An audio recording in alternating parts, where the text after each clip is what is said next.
warahmatullahi wabarakatuh. Halo Unisians, kembali lagi bersama Bella Cipta yang bakal nemenin kalian di program terseru dan terkece. Waduh, apa itu? Fotokopi. Ngobrol foto ditemani dengan kopi. Sebelum kita ngobrol, seperti biasanya ya, kita bakal ngopi dulu lah.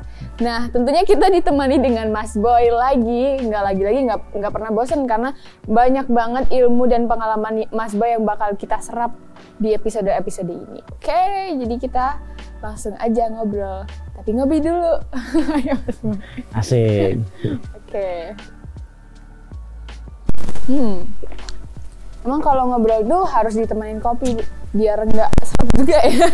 Biar lancar ngobrolnya.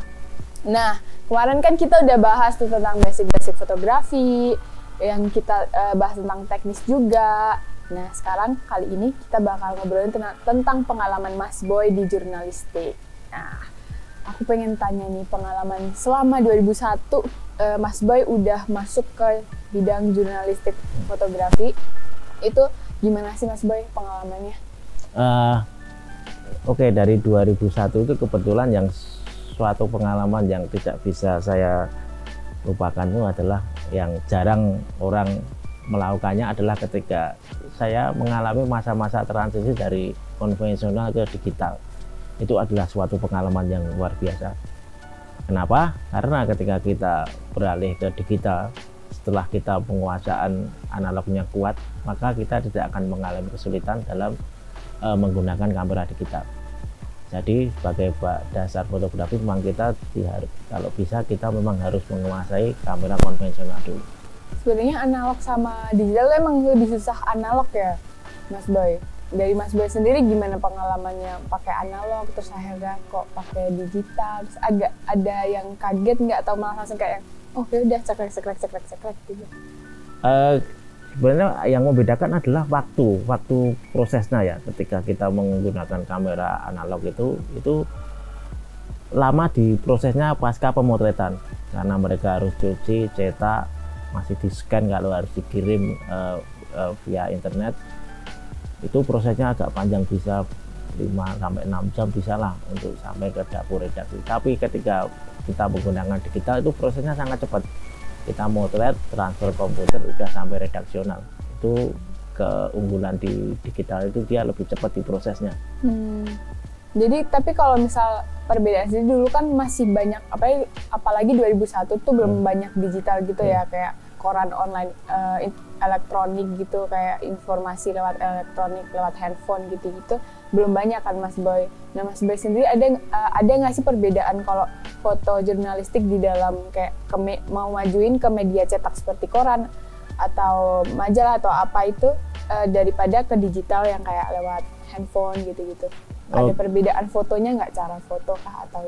Kalau teknik fotografinya juga hampir sama kan, hampir sama. Misalnya kita motret kayak teknik tadi kita menggunakan, misalnya kita membuat panning ya kita hampir sama, speed, diafragma hampir sama. Yang membedakan adalah yaitu ketika kita melakukan pemotretan. Misalnya nih, saya menggunakan kamera konvensional saat melakukan pemotretan. Di situ saya juga harus siap, dalam arti selain membawa film sebagai amunisi, kita juga harus siap tahu jika kita dikirim ke luar daerah, kita juga harus siap tahu tentang di mana lab nanti akan melakukan prosesnya. Dan kalau kita nggak tahu percuma kan, kita bisa motret banyak dapat yang bagus, kita nggak bisa processingnya, ya sama aja kan, kabarnya nggak sampai. Beda dengan digital, kita nggak perlu menggunakan lab atau menggunakan laboratorium untuk cetak, langsung dikirim via digital juga bisa kan. Jadi tinggal misalnya mungkin saat ini teknologinya juga sudah canggih, jika ngirimnya lewat handphone juga masih bisa kan. Kalau dulu kan nggak bisa karena kita harus ya melalui proses scanning dulu baru dikirim. Itu pun kita harus menggunakan resolusinya dikecilin, masih ribet banget saat menggunakan zaman analog kayak gitu. Nah, kalau dari foto jurnalistik sendiri, menurut Mas Boy itu apa sih yang harus fotografer itu pahami tentang foto jurnalistik?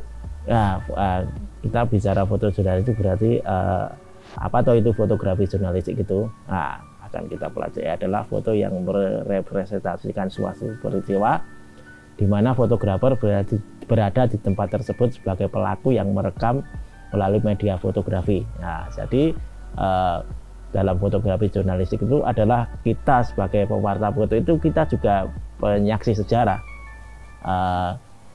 Awalnya dimulai ketika ketika saya masuk ke foto dalam dunia fotografi jurnalistik 2001 itu saya masih masuk di masa-masa reformasi. Ya puncak foto jurnalistik itu ketika saya mengetahui itu ketika di era pasca reformasi, tepatnya setelah tumbangnya Orde Baru. Di situ fotografi jurnalistik berkembang begitu pesat sekali. Terbukti apa? Banyak media-media cetak yang saat itu berdiri karena saat itu sudah tidak perlu menggunakan SIUP lagi, surat izin usaha penerbitan seperti yang ketika zaman Orde Baru. Saat itu ketika zaman Orde Baru itu ketika media-media yang menjadi semacam oposisi dari pemerintah pasti lambat laun akan bisa minimal dibredel atau dibekukan, tidak bisa melakukan penerbitan lagi. Nah, di situ euforia pewarta foto itu, fotografi jurnalistik itu di situ. Kenapa? Karena foto-foto yang disajikan saat itu bisa berdampak positif setelah dipublish. Misalnya foto-foto tentang tumbangnya Orde Baru, reformasi itu fotografer banyak mengabadikan di situ. Nah, efek yang disajikan apa? Adalah berdampak positif. Akhirnya Orde Baru tumbang, ada reformasi. Nah, itu. Saya kira euforia foto jurnalis itu ya di situ saat tumbangnya Orde Baru. Nah, tadi kan Mas Boy sempat menyinggung tentang sejarah jurnalistik tuh. Nah, kalau ditarik lagi mundur ke belakang, jurnalistik saat Orde Lama tuh gimana, Mas Boy? Oke, gini, tadi kan udah tentang reformasi kan. Sekarang mungkin sebelumnya juga memang ada beberapa artikel tentang menulis tentang sejarah fotografi di Indonesia. Sebenarnya fotografi itu sudah tumbuh kembang di Indonesia cukup lama ya. Mungkin teman-teman bisa melihat lewat foto-foto yang dibuat, yang membuat bukan orang Indonesia, tapi file-filenya masih tersimpan saat itu dalam bentuk format digital. Misalnya kita bisa melihat potret tentang kehidupan masa lampau atau potret-potret orang terkenal di zaman masanya, seperti potret Presiden Soekarno, Raja-Raja Yogyakarta, Raja-Raja Surakarta, itu bisa dilihat sekarang melalui website yang sekarang sudah dialihkan menjadi digital. Di internet bisa dibuka di situ. Tapi kalau menengok tentang sejarah fotografi jurnalis Indonesia itu lahir ya ketika saat itu terjadi proklamasi 17 Agustus 1945. Di situ ada dua bersaudara, Alex dan Franz Mendur. Saat itu dia mengabadikan proklamasi kemerdekaan Republik Indonesia pada hari Jumat tanggal 17 Agustus 1945 jam 10. Dia mengabadikan proses proklamasi kemerdekaan. Di situ gambarnya ada pengibaran bendera, ada Presiden Soekarno, ada Wakil Presiden Muhammad Hatta. Nah, saat itulah foto jurnalistik itu lahir pas tanggal 17 Agustus 1945. Perkembangan foto jurnalistik sendiri dulu kan emang waktu Orde Lama kan kayaknya orang-orang juga susah tuh ya Mas Boy untuk mengambil foto untuk dijadiin bahan berita. Nah, sedangkan sekarang ini kayaknya semua orang bisa gitu jadi apa ya, pewarta untuk menginfokan tentang suatu kejadian melalui foto. Nah, itu related sama citizen journalism. Nah, menurut Mas Boy itu citizen journalism itu kayak gimana sih? Ya, itu kan sebenarnya itu kan kalau menurutku ya seperti itu jurnalis semua warga ya. Jadi warga di situ sebagai ya pelaku jurnalistik. Misalnya aku juga pernah melakukan di situ ketika saat erupsi Merapi 2018 yang sering terjadi. Saat itu sering terjadi letusan freatik yang tidak bisa diprediksi oleh instansi terkait kan. Erupsinya paling cepat, paling berapa menit, sedang aku sendiri kan nggak mungkin memburu kan, karena saya masih posisi di Jogja, atau nggak mungkin kan, karena ketika aku keluar kan pasti udah nggak dapat. Akhirnya saya menggunakan jasa warga sekitar sana. Saya ambil foto-fotonya, nanti saya kasih honor, tapi fotonya dikasih ke aku, saya kirim ke kantor berita. Ya itu sampai sekarang juga jadi ujung tombak juga sebenarnya citizen journalist itu. Kenapa? Karena tidak semua wartawan itu bisa menjangkau lokasi yang ada peristiwa pada saat itu. Kalau dulu memang profesi sebagai wartawan foto kan sangat elegan kan, karena tidak semua orang bisa motret di era konvensional. Tapi sekarang kan eranya lebih mudah, digital, orang bisa cepat memotret, bahkan ketika ada foto yang bagus malah lebih bagus dari foto wartawannya. Atau paling tidak momennya dia lebih dapat duluan, baru wartawannya datang belakangan. Itu sering kali terjadi di zaman-zaman era citizen journalist saat ini. Nah mungkin kayak aku tuh juga penasaran sebenarnya, kayak orang-orang gampang banget ngefoto segala peristiwa untuk dijadikan berita gitu kan. Tapi ada nggak sih yang perlu diketahui sama orang-orang tentang etik sebagai jurnalis gitu? Ada beberapa ya etikanya, ya kalau secara teknis dalam olah digital, etikanya tetap pada misalnya kita tidak boleh melakukan editing yang berlebihan, manipulasi atau semacam penambahan atau pengurangan objek, itu nggak bisa dalam olah digital. Memang ada etikanya kayak gitu. Itu memang kalau memang itu dilanggar juga sangat beresiko bagi wartawan foto itu sendiri. Oke, jadi emang nih berarti buat teman-teman semuanya yang mau misal ada suatu kejadian gitu, mau foto sebagai bukti foto untuk dijadikan informasi, jangan dimanipulasi juga ya, kan ntar beritanya juga jadi hoax juga. Dan captionnya pastikan juga pasti ini nggak sih Mas Boy, harus ada tanya juga sama orang lain, orang yang ada di situ, nggak cuma ngefoto terus kayak menyimpulkan dari diri sendiri gitu juga nggak sih? Dalam fotografi jurnalistik itu ada badannya kan fakta kan, bukan opini. Ini kan ketika memotret juga harus dilengkapi dengan data. Datanya apa? Bisa berupa wawancara dengan narasumber, itu yang agar kita tidak beropini macam-macam tentang apa yang kita potret. Nah, kalau untuk apa sih, kadang kalau misal orang-orang ngefoto itu lewatnya lewat HP gitu ya Mas. Nah itu kalau dari Mas Boy sendiri ada trik and tips nggak sih kalau buat orang-orang yang mungkin mau foto lewat HP gitu? Ya selama sekarang kan HP resolusinya juga bagus-bagus kan, motret apapun juga hampir sama dengan kamera DSLR kan. Memang itu secara teknologi memang sangat membantu. Dalam beberapa kali peristiwa aku juga disarankan kantor untuk segera mengirim foto melalui HP, karena itu langsung bisa dipublish. Meskipun setelah ngirim HP saya harus ngirim yang difoto DSLR, tapi HP itu memang untuk mengejar waktu yang berkaitan dengan publish. Oh seperti itu. Jadi kalau misal kebanyakan juga jurnalis sekarang juga pakai handphone juga ya berarti, nggak melulu DSLR juga kan ya.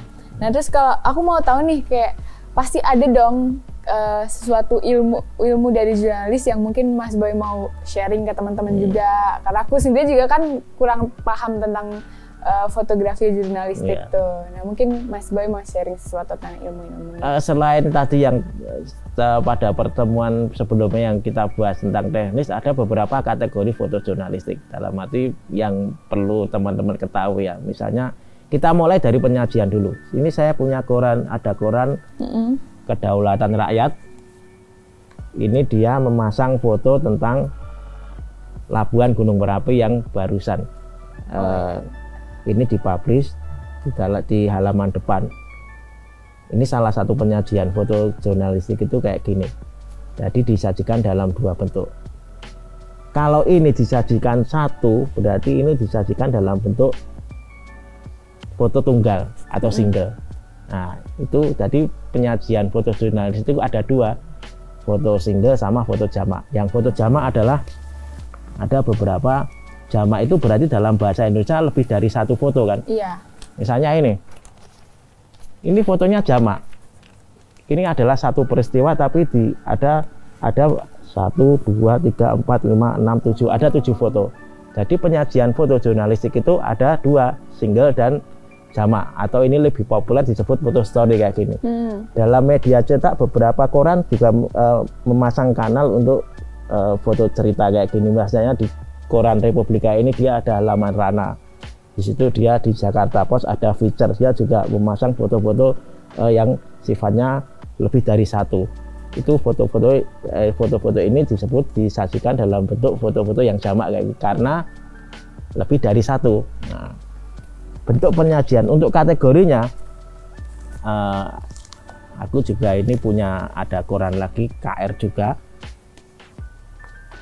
Nah, ini foto disajikan tunggal, tapi kategorinya saya lebih condong ini karena foto spot news kan, karena foto tanpa perencanaan. Kenapa? Dia di jalan nemu orang simpangan, itu kan momennya cepat.